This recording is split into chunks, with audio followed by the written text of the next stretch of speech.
ከ15 እስከ 20 ዓመታት ሲጠባበቁ የነበሩ የኮንዶሚኒየም ተመዝጋቢዎች በአጭር ጊዜ ህልማቸው እውን ሊሆን ነው ተባለ።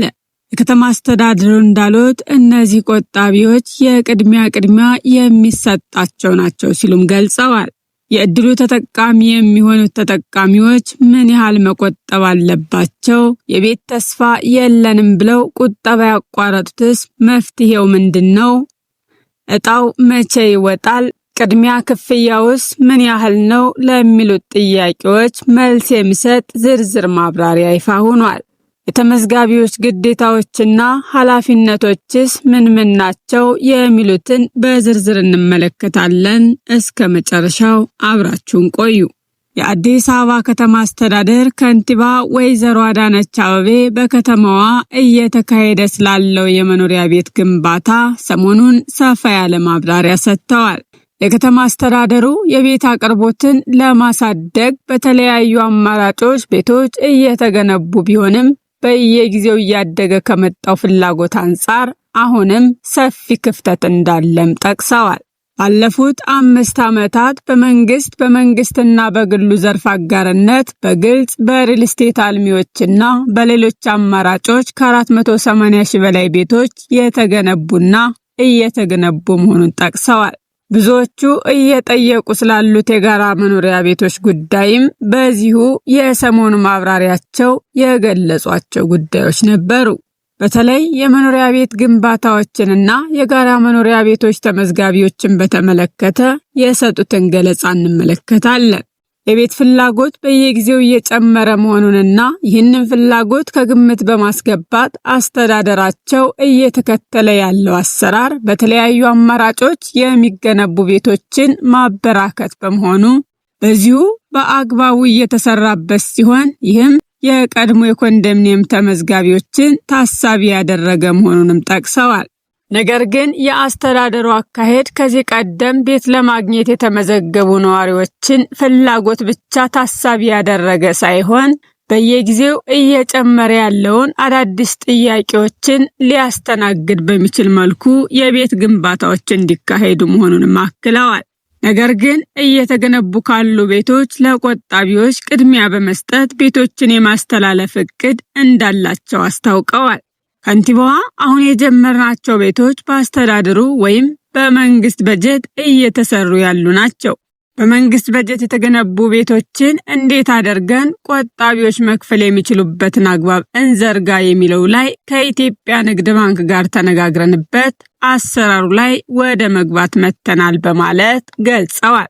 ስለዚህ አሁን በአስተዳደሩ በመንግስትና በግል ዘርፍ እየተገነቡ ከሚገኙት ወደ 105,000 የሚሆኑ ቤቶች ውስጥ የቅድሚያ የሚሰጠው ለቆጣቢዎች ነው በማለት መግለጻቸው ለኮንዶሚኒየም ተመዝጋቢዎች ትልቅ ተስፋ የሚሰጥ መልእክት ሆኖ ይወሰዳል። ይህ መረጃ ለቀድሞ ተመዝጋቢዎች ተስፋ የሰጠ ነው።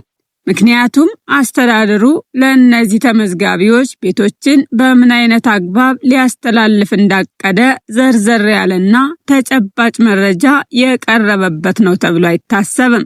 ለቀድሞ ተመዝጋቢዎች ቅድሚያ ተሰጥቶ ሊተላለፍ ይችላል የተባሉት ቤቶች ቁጥር ከተመዝጋቢዎች ቁጥር አንፃር ሲታዩ ብዥታ የሚፈጠር ነው። የኮንዶሚኒየም ቤቶች እናገኛለን ብለው ሲቆጥቡ የነበሩ ተመዝጋቢዎች ከ20 ዓመታት በላይ ሲጠብቁ የነበሩ ናቸው። አንዳንዶች ነገርየው ተስፋ የለውም ብለው ቁጠባ ያቆማሉ። ገንዘባቸውን የሚያወጡ ጥቂት አይደሉም።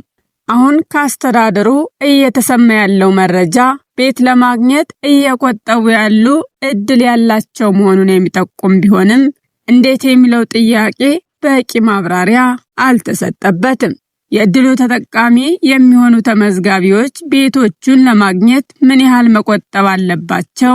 ለጊዜው አቋርጠው የነበሩ ካሉም ገንዘባቸውን አላወጡምና ምን ያህል ቁጠባቸው ውስጥ ማስገባት አለባቸው? የሚለው መረጃ ጥርት ባለ መልኩ ባለመቅረቡ አንዱ ብዥታ ፈጥሮባቸዋል። ሁለተኛው ለተመዝጋቢዎቹ ሊነገር የሚገባው ጉዳይ የዋጋው ጉዳይ ነው። በከንቲባዋ በግልጽ እንደተነገረው ለቀድሞ የኮንዶሚኒየም ተመዝጋቢዎች የሚተላለፉ ቤቶች በተመዘገቡበት ወቅት በነበረው ዋጋ አይሆንም። ዋጋ ጭማሪም ይኖረዋል ማለት ነው። ስለዚህ እድሉን ለማግኘት ዋጋውን በተመለከተ መረጃው ቀድሞ ሊኖራቸው ይገባል። በእርግጥም ከ15 ዓመታት በፊት በነበረ ዋጋ አሁን ቤቱን ማስረከብ አይቻልም። ነገር ግን የቀድሞ ተመዝጋቢዎችን አቅም ያገናዘበ መሆን አለመሆኑን ለመለየትም ከሁሉም ቀድሞ መረጃ ሊሰጥበት ይገባል። በሌላ በኩል ግን አስተዳደሩን አምነው ይህንን ያህል ጊዜ በትዕግስት ጠብቀው ሲቆጥቡ የነበሩ ተመዝጋቢዎች ገንዘባቸውን ቢሰሩበት ምን ያህል ይጠቀሙበት እንደነበር መገመት አያቅትም። ይህንንም ማስታወስ ያስፈልጋል። በዚህም ተባለ በዚያ የቀድሞ ተመዝጋቢዎች በአዲሱም ዋጋ ቢሆን ቤት ማግኘታቸው እውነት ከሆነ ተመዝጋቢዎች የሚጠበቅባቸው የቁጠባ መጠን ምን ያህል ነው? ቀድሞ መክፈል ያለባቸው ክፍያ ምን ያህል እንደሆነ ቤት የማስተላለፍ ስራ ከመጀመሩ በፊት በቂ መረጃ ካልተሰጠ በኋላ ችግር ሊፈጥር ይችላል። እንዲህ ያሉ መረጃዎች ተመዝጋቢዎች ከወዲሁ በቂ ዝግጅት እንዲያደርጉ የሚረዳ ብቻ ሳይሆን አስተዳደሩ ቤት የማስተላለፍ ክዋኔዎችን በፍትሃዊነት እንዲያካሄድ የሚያግዙ ይሆናሉ። ይህ ብቻ አይደለም። ለቀድሞ ተመዝጋቢዎች ቤቶችን ለማስተላለፍና ቁርጠኛ ከተሆነ ከዚህ በኋላ አንድ ተመዝጋቢ ቤቱን ለማግኘት ምን ያህል ጊዜ ሊወስድበት እንደሚችልም ቁርጥ ያለ የጊዜ ገደብ ማስቀመጥ የግድ ይሆናል። የተመዘገቡበትንና እየተገነቡ ያሉ ቤቶች መካከል ሰፊ ልዩነት አለና ለሁሉም ማዳረስ የማይቻል መሆኑ ይታወቃል። ስለዚህ የቤት ማስተላለፍ ስራ በምን መመዘኛና መስፈርት ይካሄዳል የሚለውን ጥያቄ በአግባቡ መመለስ ያስፈልጋል። ይህም ግልጽ በሆነ መመሪያ መደገፍ አለበት። በሕዝብ ማስታወቂያም መገለጽ ይኖርበታል። በዋናነት ግን አሰራሩን ፍትሃዊ ለማድረግና ቤት ለማግኘት እድል ያላቸው ተመዝጋቢዎች በምዝገባው ቅደም ተከተላቸው ሊስተናገዱ ይገባል። አስተዳደሩም ቢሆን በእጁ 15 እና 20 የፈጁ ያረጁ ፋይሎችን ይዞ በየጊዜው ከሚወተወት ፋይሉን በመዝጋት አዳዲስ ጥያቄዎችን ወደ ማስተናገድ ቢገባ ለሱም ግልጽ ይሆናል። ከከንቲባዋ ገለጻ መረዳት እንደሚቻለው ደግሞ አስተዳደሩ የቤቶች ግንባታዎችን የሚያካሂደው የቀድሞ ተመዝጋቢዎችን ብቻ ታሳቢ በማድረግ ሳይሆን አዳዲስ ቤት ፈላጊዎችንም ጭምር ከግምት በማስገባት ነው የሚል መሆኑ ሊያከራክር ይችላል። ምክንያቱም ቀድሞ የተመዘገቡና እየቆጠቡ ያሉ የእነሱን ጥያቄ አዘግይቶ ወይም አዳዲስ ቤት ፈላጊዎችንም እየቀላቀሉ ማስተናገድ ከተፈለገ የፍትሃዊነት ጥያቄ ስለሚያነሳ ይህን እሳቢ መልሶ መፈተሽ ይኖርበታል። በተለያዩ አማራጮች የሚገነቡ ቤቶች የግንባታ ማጠናቀቂያ ጊዜያቸውም ቢሆን እንደ ቀድሞ የተዝረከረከ እንደማይሆን ታሳቢ ተደርጎ ለቀድሞ ተመዝጋቢዎች ቤት ለማስተላለፍ ይህንን ያህል ጊዜ ይወስዳል ብሎ ለማቀድ የሚከብድ አይሆንም። ስለዚህ አስተዳደሩ በተለያዩ መንገዶች ቤት እንዲያገኙ ካደረጋቸው የቀድሞ ተመዝጋቢዎች ውጭ ያሉትን አዲስ በሚያወጣው መስፈርት መሰረት ቤት ለማስተላለፍ የያዘውን እቅድ ከግብ ለማድረስ እንዲሁም ከዚህ ቀደም እንደታዩት አይነቶች ችግር እንዳይፈጠር በጋራ መኖሪያ ቤቶች የማስተላለፍ ፕሮግራሙ በምን አግባብ ሊከናወን እንዳቀደም ግልጽ መረጃ መስጠት ቀላል ጉዳይ ነው። የተመዝጋቢዎች ግዴታዎችና ኃላፊነቶች ምን መሆን እንዳለባቸው በማያሻማ ሁኔታ ግልጽ ማድረግ ያስፈልጋል። በተለይ የዕድሉ ተጠቃሚዎች የሚሆኑት የትኞቹ ናቸው? ምን ያህል መቆጠብ ይቻላል?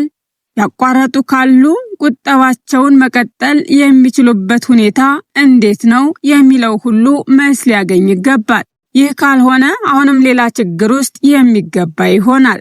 እንዲያውም እንዲህ ያለው ቃል እንደ ከዚህ ቀደሙ የምርጫ ዋዜማ የሚገባ ቃል እንዳይሆን አስተዳደሩ ለጉዳዩ ተገቢውን ትኩረት ሰጥቶ የዘመናት የህብረተሰቡን ጥያቄ ሊመልስ ይገባል። በተለይ አስተዳደሩ በመንግስትና በግሉ ዘርፍ አጋርነት የሚገነባቸው ቤቶችን ለቀድሞ ቆጣቢዎች ለማስተላለፍ የግሉ ዘርፍ አልሚዎች ትርፍ ምጣኔያቸውን ቀንሰው ዋጋ እንዲተምኑ ይደረጋል። ይህም ጉዳይ ገደብ ካልተበጀለትና የራሱ የሆነ አሰራር ከሌለው ችግር ሊያስከትል መቻሉ ስለማይቀር ያስተዳደሩ የቤት ማስተላለፍ ክዋኔ እንዲህ ያሉ ጉዳዮችን ሁሉ ቀድሞ ሊፈትሽና ውሳኔ ሊሰጥበት ይገባል።